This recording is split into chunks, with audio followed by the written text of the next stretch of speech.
In the last video, we decided that Patricia's qualification process should be built on a horizontal board structure. Let's build it together. This time, we'll start a board from scratch so we can build the structure ourselves.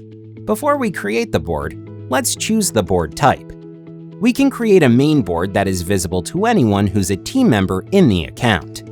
A private board that is private for the person who creates the board or anyone they invite to join.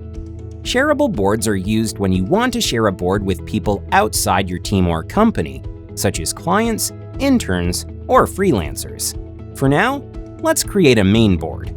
When we add a board from scratch, we start with a couple of groups and items and just the 3 main column types. Let's start customizing the board. First, we know this is going to be a horizontal board, so the steps in Patricia's qualification process are going to run from left to right. We will use the groups to show the standing of the applicants. They will start in the top group while they are going through the qualification flow. So let's rename this group to be In-Process Applicants.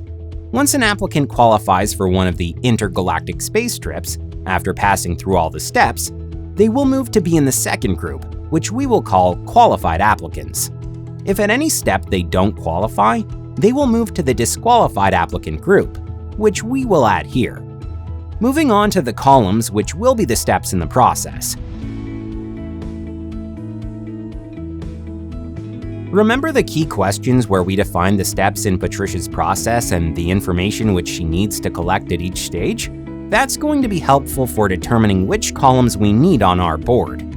Let's add some names of applicants who are entering the qualification process. We can fill in some data in the columns representing each step to show how the board will look once Patricia starts working with it. After I've interviewed the applicants, I decide if they should move on to the next step or not.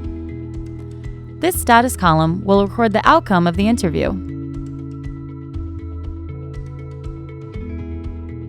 And the date column will allow me to keep on top of when all of the interviews will take place.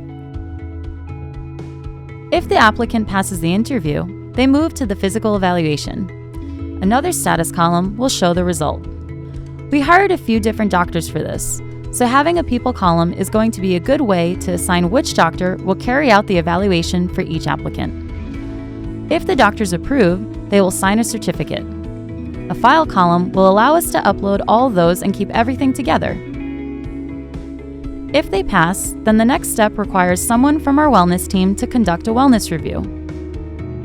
And if the applicant passes, the professional will also provide a certificate of approval.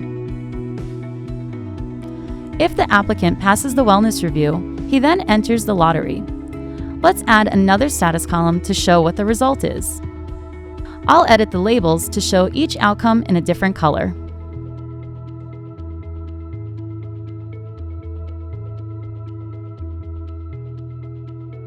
That's all the columns we need for our steps, but I also think it would be good to record when each applicant enters the qualification process.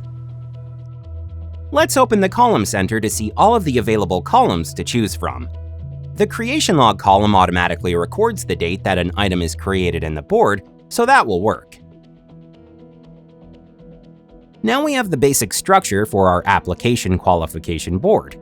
In the next videos, we'll learn how to improve the board and workflow using some more advanced features. But first, you guessed it, time to practice what you've learned.